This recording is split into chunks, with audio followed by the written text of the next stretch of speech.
Assalamualaikum warahmatullahi wabarakatuh. Selamat pagi saudara, semoga Anda dalam keadaan sehat dimanapun Anda berada. Senang sekali tetap Sapa Aja dapat kembali hadir di hadapan Anda bersama saya Rizka Devi. Kali ini kita akan bahas terkait dengan menyusui, manfaat sepanjang hayat. Saudara, menyusui bukan hanya memberikan makanan terbaik bagi bayi, tapi juga menjadi investasi kesehatan yang memberikan manfaat hingga sepanjang hayat, baik bagi anak maupun sang ibu.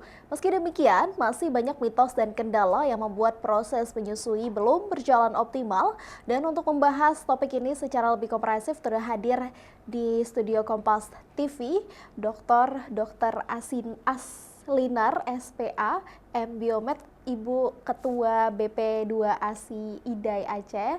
Assalamualaikum Umi, dokter, apa kabar? Alhamdulillah kabar baik, Rizka. Baik, terima kasih banyak Ibu sudah bergabung bersama kami. Saya biasa panggil Umi ya. Ya, Umi dokter boleh. Boleh, baik. Umi, ini kalau bicara terkait dengan menyusui, tadi kita sudah lihat juga bagaimana kemudian menyusui ini bisa dikatakan sebuah investasi begitu. Lalu kalau bicara bagaimana menyusui ini bisa menjadi investasi kesehatan, sebenarnya manfaat yang bisa dirasakan untuk jangka panjang atau sepanjang hayat itu seperti apa, Bu? Oke, baik. Saya mungkin sapa dulu ya pemirsa Kompas TV dimanapun berada. Sebelumnya saya ngucapin dulu nih selamat Pekan Menyusui Dunia yang dirayakan setiap minggu pertama Agustus. Nah, ini pada momen yang luar biasa kali ini tentang ASI ya, bagaimana ASI itu berpengaruh terhadap manfaatnya bukan hanya jangka pendek tapi juga jangka panjang.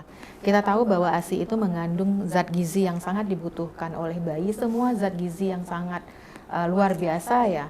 Dan tidak ada satupun namanya minuman lain, apakah itu susu formula yang bisa menandingi ASI. Dan dalam ASI itu ada mengandung anti-infeksi, imunoglobulin yang itu bisa melindungi bayi dari berbagai infeksi. Banyak sekali penyakit-penyakit yang bisa dicegah oleh ASI ya, dengan menyusui, mencegah bayi terkena berbagai penyakit infeksi, termasuk juga kedepannya mencegah berbagai penyakit-penyakit yang tidak menular. Apakah itu termasuk obesitas, kemudian juga hipertensi, dan juga berbagai penyakit-penyakit berat lainnya.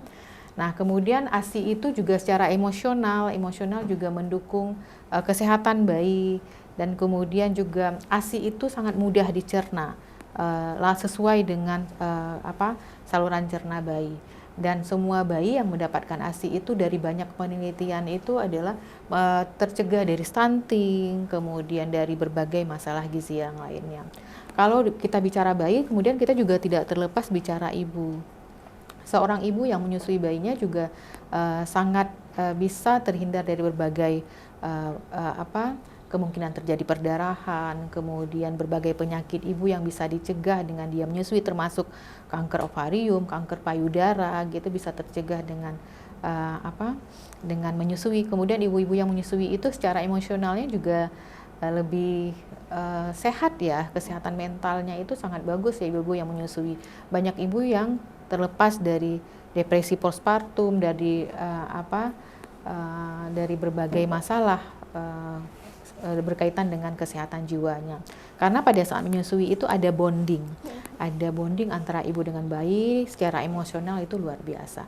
Jadi seorang ibu yang menyusui dan bayinya yang disusui oleh ibu itu jangka manfaatnya itu bukannya sekarang tapi ke depan juga sangat luar biasa.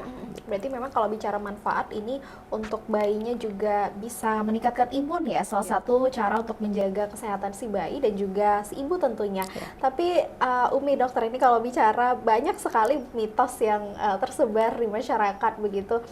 Mitos yang paling sering Umi temui dan seperti apa sebenarnya penjelasan medisnya itu apa, Umi? Silakan. Ya, mitos memang masih banyak ya di masyarakat yang menganggap ASI itu yang sering kali itu adalah ASI pertama itu dianggap ASI basi gitu ya. Padahal ASI pertama itu kan kolostrum. Yang keluar pertama kali di hari-hari pertama bayi itu namanya kolostrum. Kolostrum itu adalah cairan hidup, cairan kuning keemasan itu yang memang mengandung luar biasa faktor pelindung dari infeksi. Imunoglobulin di dalamnya sangat banyak. Jadi kalau bayi begitu lahir mendapatkan kolostrum itu luar biasa perlindungan dari infeksi. Dan itu yang masih terjadi ada di beberapa wilayah kita yang mungkin masih informasinya masih kurang didapat ya. Jadi begitu keluar ASI pertama itu seringnya dibuang, dianggap ASI basi. Nah itu tugas kita ini sebagai yang bisa menjangkau masyarakat, termasuk mungkin siaran televisi seperti ini yang bisa memberikan edukasi terus ke masyarakat bahwa ASI pertama itu kolostrum jangan dibuang, bukan ASI basi. Nah kemudian mitos-mitos yang lain bisa aja ada menganggap bahwa sebelah menyusui itu kalau sebelah kanan isinya makanan, payudara sebelah kiri isinya minuman, itu nggak benar. Sama aja kandungannya antara kiri dengan kanan ya. Jadi menyusui ya dua-dua, payudara kiri dan payudara kanan. Berarti memang tidak ada perbedaan yang di sebelah kiri nutrisinya berbeda dengan sebelah kanan, berarti sama aja sama sebenarnya. saja kandungannya. Tapi mitos ini seringkali berkembang di masyarakat, jadi kalau misalnya mau konsul ketemu Umi pasti cerita soal itu. Kita luruskan dulu ya, termasuk kadang-kadang nanti ada juga yang menganggap yang beredar di masyarakat itu bahwa hari pertama itu ASInya pasti nggak ada gitu. Nanti langsung kasih susu dulu gitu, seperti itu. Ya, kalau tidak punya ilmunya ya seperti itu. Jadi tetap langsung ibu-ibunya nggak paham ya dan langsung menyerah gitu. Berarti memang edukasinya tuh harus diberikan kepada si ibu ketika memang baik sudah menjadi ibu, ketika mengandung ataupun nanti sebelum ya bisa dibilang. Kita harapkan sebelumnya, dan itu pun hanya ibu loh. Kalau ini suaminya seperti itu. Jadi pemahaman tentang ASI ini kita ajarkan paling telat itu pada saat hamil trimester kedua ya. Pada saat dia kontrol ke dokter kandungan, dokter obgynnya sudah dikasih tahu bahwa nanti pada saat melahirkan perlu pemberian ASI. Bagaimana nanti cara memberikan ASI kepada bayinya, bagaimana cara menyusui. Kemudian waktu lahir itu dilakukan IMD, inisiasi menyusui dini. Nah suami perlu tahu karena untuk bisa berhasil menyusui itu suami harus memberi dukungan kepada istri. Jadi pada saat kontrol itu datang suami, jangan istri aja. Benar-benar, berarti memang harus ada kontribusi dari kedua belah pihak begitu. Benar. Sementara sesaat lagi saudara kita akan bahas bagaimana pentingnya pemberian ASI eksklusif selama 6 bulan. Sesaat lagi saudara, tetap bersama kami di Sapa Aja.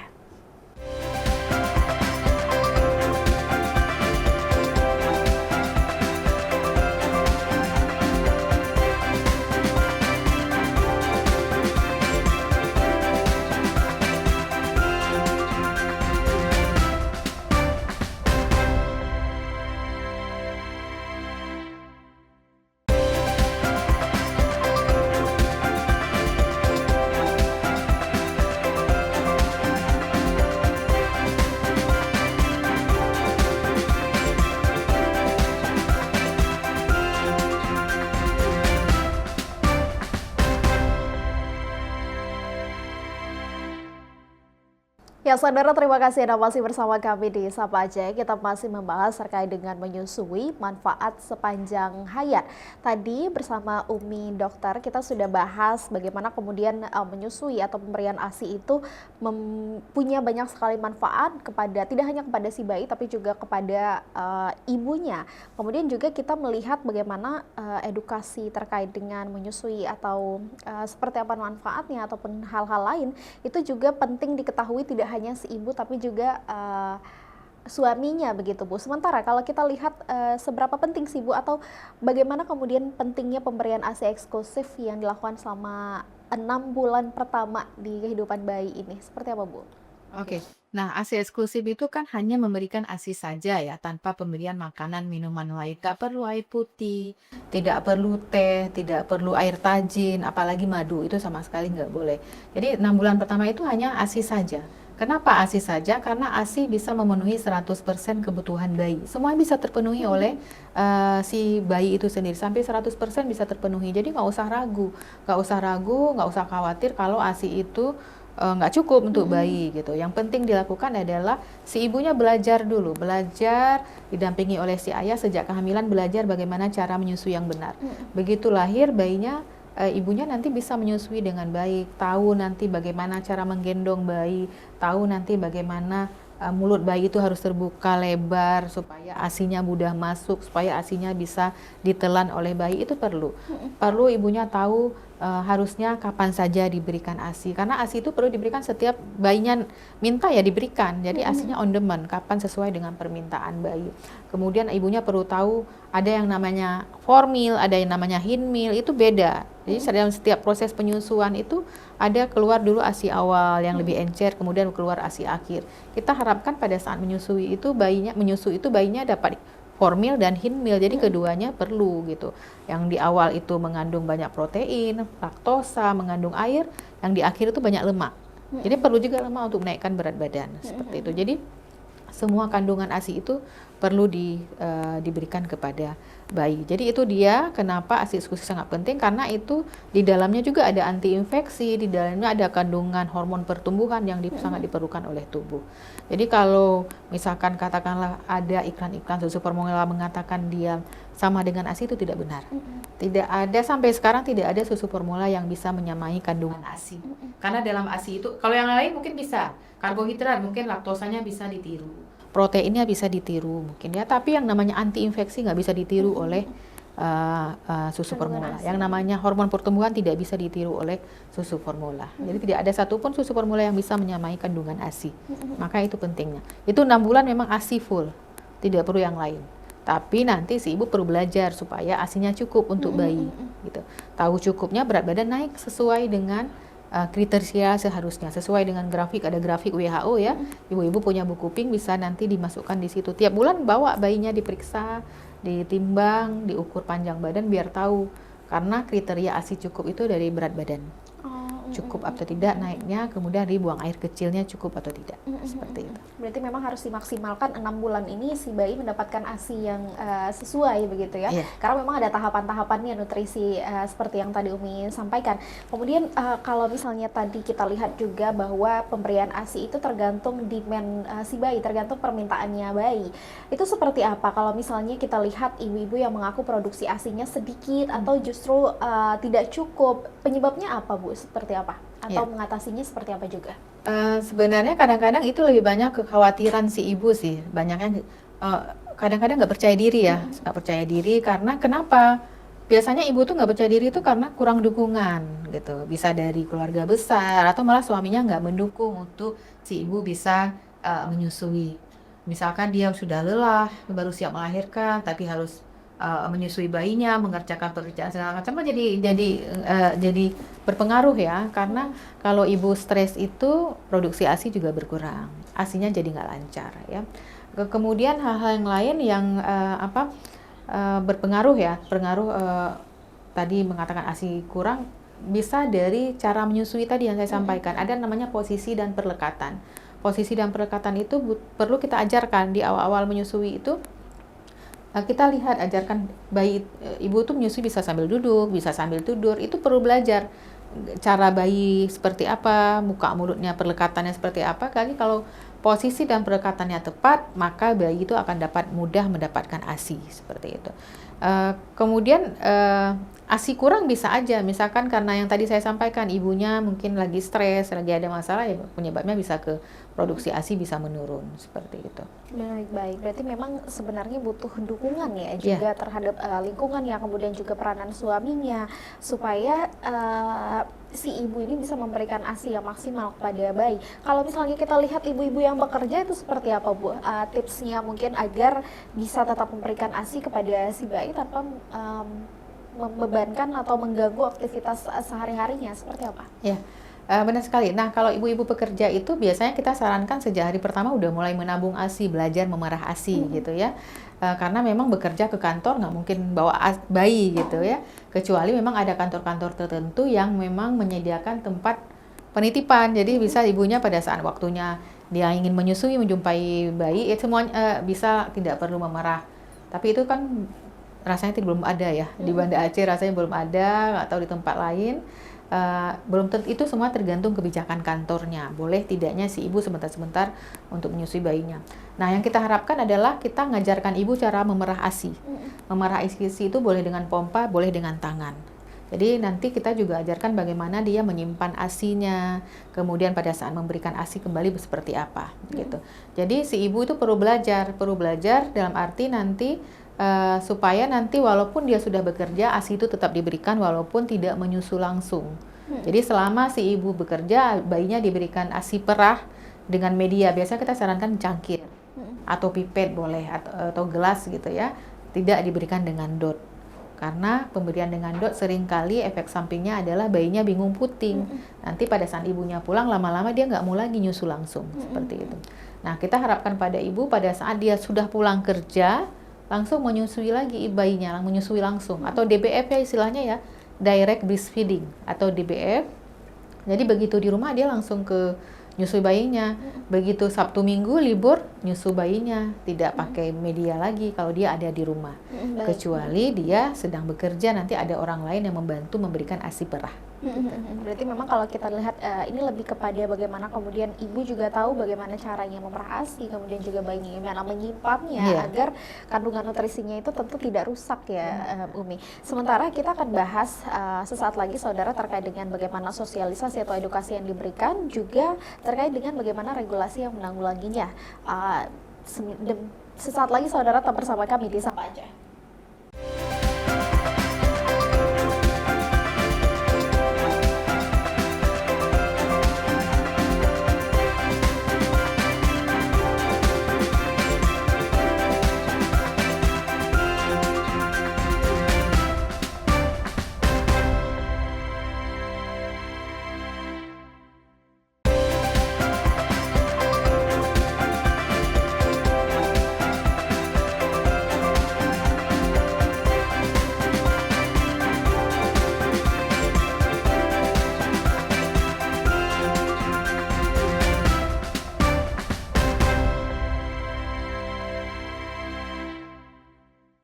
Saudara, terima kasih Anda masih bersama kami di Sapa Aja. Kita masih membahas terkait dengan menyusui dan manfaatnya sepanjang hayat. Tadi bersama dengan Umi Dokter kita sempat bahas bagaimana kemudian si ibu ataupun keluarga ini harus mendapatkan edukasi yang cukup terkait dengan menyusui, kemudian bagaimana menyimpan ASI dan hal-hal semacam itu. Umi, tadi kalau misalnya bicara sosialisasi begitu, apakah ada sosialisasi yang dilakukan tidak hanya ketika si ibu yang menyusui ini ingin konsul kepada dokter kemudian datang, tapi di luar dari hal itu apakah ada sosialisasi yang dilakukan? Seperti apa? Ya. Kalau kita di Aceh ini, di IDAI Aceh ya, Ikatan Dokter Anak Indonesia, kita punya namanya BP2ASI, itu Badan Pembinaan dan Pengembangan khusus untuk ASI. Nah di sini kita salah satu agendanya adalah sering-sering melakukan sosialisasi tentang edukasi ASI ini. Yang kita lakukan termasuk perayaan WBW ini, World Breastfeeding Week ini, kita melakukan IG Live Talk itu sampai 4 kali dalam seminggu dengan tema-tema yang berbeda dan diisi oleh konselor dokter anak yang konselor laktasi, ada moderatornya seperti itu. Dan kemarin kita juga bekerja sama dengan Aceh Peduli ASI pada saat perayaan puncaknya di 2 Agustus di Arena Car Free Day Banda Aceh. Kita di situ juga edukasinya kepada masyarakat yang umum yang hadir di CFD itu. Narasumbernya itu dari saya kebetulan dari P2ASI, IDAI, kemudian dari Aceh Peduli ASI yang sebagai penyelenggaranya, kemudian ada Ibu Ketua PKK Aceh, Kota Banda Aceh, Bu Desi, dan kemudian ada influencer dari Kenny Mariska. Kenny menceritakan bagaimana dia kan working mom ya, kerja di bank, tapi dia bisa tetap menyusui bayinya ASI eksklusif dan sampai 2 tahun seperti itu. Jadi hal-hal seperti itu terus kita lakukan, kemudian kita sosialisasinya juga berupa kita buat desain flyer segala macam untuk ilmu-ilmu ASI itu terus kita sebarkan. Kemudian kita buat Zoom juga, pernah kita lakukan informasi-informasi tentang ASI terus kita sebarkan seperti itu. Dan kita harapkan juga para dokter anak yang ada bergaung di IDAI Aceh juga terus memperbarui ilmu, mengupdate ilmu terutama tentang ASI gitu. Karena banyak sekali hal-hal yang kadang-kadang tidak kita temui pada saat kita sedang belajar menjadi dokter anak, PPDS ya, tapi di masyarakat dapat gitu. Jadi makanya perlu terus update ilmu seputar ASI dan menyusui ini. Gitu. Umi, berarti kalau kita lihat tadi sempat Umi katakan IDAI ini membawa sosialisasi ini untuk bisa meningkatkan kesadaran masyarakat begitu, seperti tadi menjangkau masyarakat yang ada di kegiatan CFD begitu. Tapi kalau misalnya kita lihat peranan lebih besar, sebenarnya peran dari BP2ASI ini Aceh ini seperti apa, Umi? Ya, perannya kita tetap berada di bawah IDAI gitu. Jadi ya selaras apa yang dilakukan oleh IDAI Aceh. Kalau ASI ini khusus tentang edukasi seputar ASI gitu. Termasuk nanti kita juga melakukan edukasi, salah satunya Kompas TV ini juga ada di TVRI Aceh, juga di RRI, juga di radio-radio yang lain. Berarti memang selain dari masyarakat bisa menjangkau langsung untuk edukasi ini, bisa juga untuk mencari channel-channel ataupun nonton ataupun mencari edukasinya tuh di media sosial juga, Umi. IDAI Aceh juga punya ya, IDAI_Aceh di Instagram. Nanti bisa DM juga, misalkan mau konsultasi ya boleh aja gitu. Baik. Dan di seluruh kabupaten kota juga ada dokter anak. Gitu, konselornya udah lumayan banyak sih, walaupun belum tersebar di seluruh kabupaten kota. Iya, karena kan kalau kita lihat bagaimana kemudian ibu-ibu sekarang banyaknya juga yang Gen Z ya, tidak lepas dari media sosial atau hal-hal yang berbau digital begitu. Sementara Umi kalau termasuk Rizka Gen Z ya? Iya, tapi belum. Calon ibu. Masya Allah. Iya, jadi edukasinya udah dapat duluan gitu ya. Sementara Umi ini kalau misalnya tadi kita masih bicara terkait dengan cakupan pemberian ASI eksklusif selama 6 bulan. Sebenarnya kalau kita lihat khususnya di Aceh, ini yang menjadi tantangan utamanya itu seperti apa, Umi? Tantangan utamanya bisa aja bisa dari keluarga ya, dan tadi itu dukungannya masih kurang, kemudian ibunya juga kadang ilmunya masih tidak banyak tentang ASI ini, tidak belajar seperti itu. Kemudian tantangan juga pada saat bekerja itu sudah mulai sering sekali ibu-ibu yang misalkan udah semangat memberikan ASI, begitu masuk kerja udah banyak stresnya di tempat kerja, stresornya di mana-mana dengan pekerjaan yang menumpuk, tugas yang berat, akhirnya ibunya jadi memutuskan nggak sanggup lagi meneruskan menyusui walaupun diberikan ASI perah, akhirnya cepat berhenti. Sering terjadinya penyapihan dini kalau ibu-ibu sudah masuk kerja, walaupun banyak sekali, alhamdulillah banyak sekali ibu-ibu yang masih tetap semangat menyusui walaupun dia tetap bekerja. Dan kemudian juga berkaitan dengan bisa jadi kebijakan di kantor, termasuk tidak menyediakan tempat memerah ASI, tidak ada pojok laktasinya.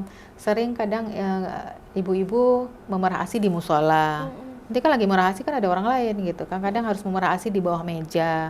Dan mirisnya kadang-kadang juga ada yang mengaku memerah ASI di toilet seperti itu. Itu kan kasihan ya.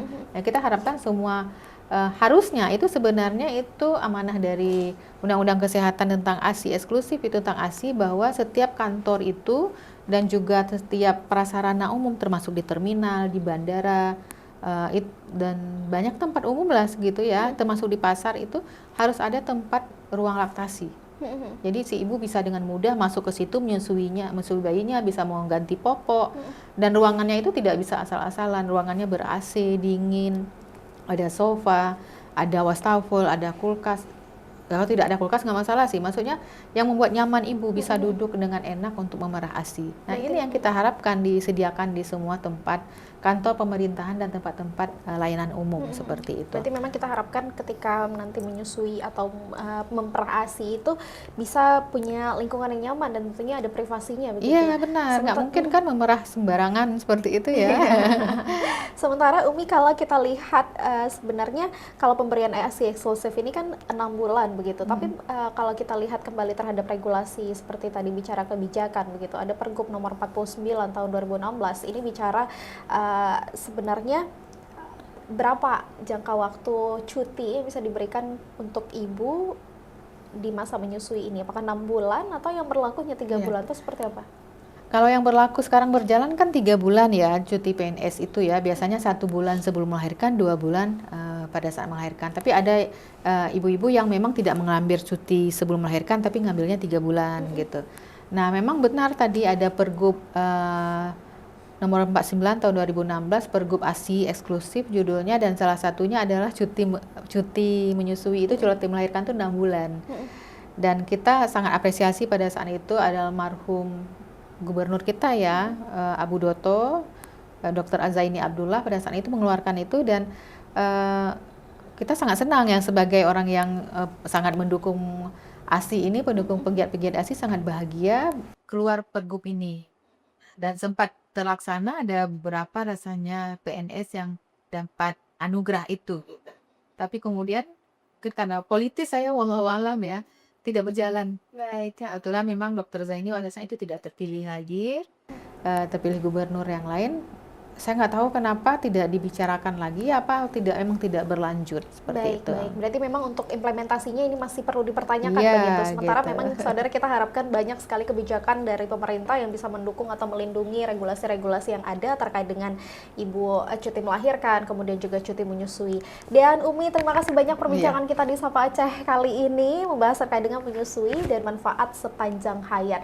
Saudara jangan lupa saksikan Sapa Aceh setiap hari Senin di Kompas TV Aceh. Saya Rizka Devi, pamit undur diri, sampai jumpa. Wassalamualaikum warahmatullahi wabarakatuh. Waalaikumsalam warahmatullahi wabarakatuh. Agak aneh gitu Senindo.